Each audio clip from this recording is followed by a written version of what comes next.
Hi, Pisces. Welcome to your weekly love reading. I hope you're doing well.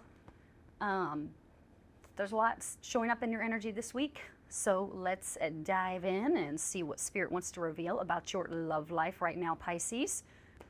So we have the Two of Pentacles, the Hierophant, Nine of Wands, King of Wands, Knight of Swords, Knight of Cups, Two of Swords, the Magician, and the final card is the Ace of Swords.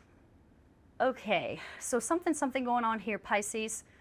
I see a little bit, of what I was picking up as far as maybe two partners around you trying to decide between two partners. You do have the Two of Pentacles and the Two of Swords, and the twos usually do represent choosing between two things, two people, two outcomes.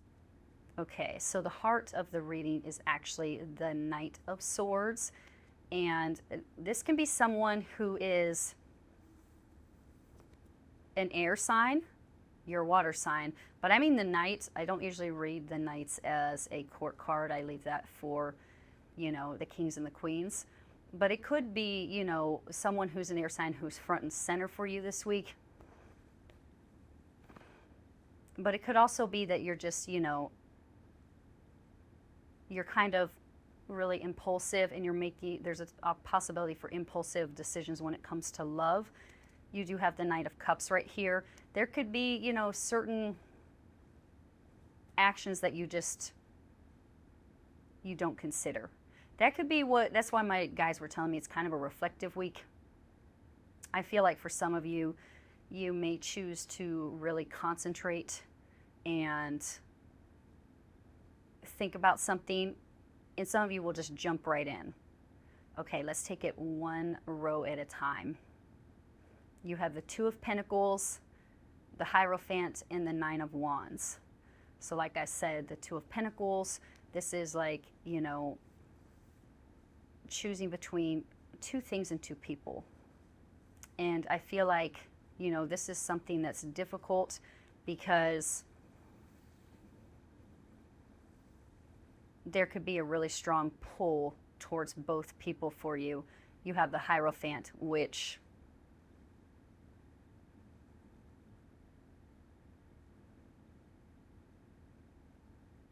does represent like a real spiritual connection. It represents someone who's a kindred spirit. You feel like you belong with someone. Now, this will not apply to everyone, but I feel like, you're drawn to two people, and I do see a lot of people in this reading. For some of you, you feel like you really belong with one person, or you're transitioning from one relationship to the other. But there's a sense of fear with the Nine of Wands. You may really feel torn about making a decision. The Nine of Wands, it represents really protecting yourself, fearing that you're going to make the wrong decision. You don't want to be hurt. Maybe you don't want to hurt someone else. The Nine of Wands is just kind of like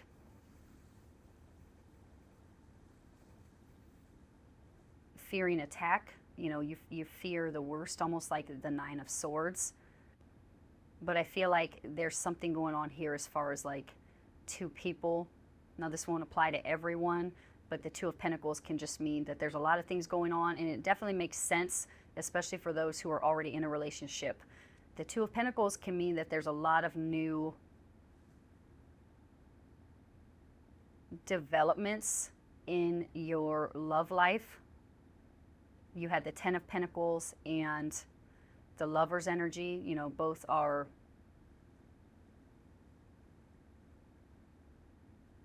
committed relationships or marriages, and it could be that there's a lot of new developments. With the Two of Pentacles, this is a lot of energy as far as, a relationship, especially with the Knight of Swords, which also is a lot of movement, a lot of things happening really fast, leading to something. Looking at the reading like this, you have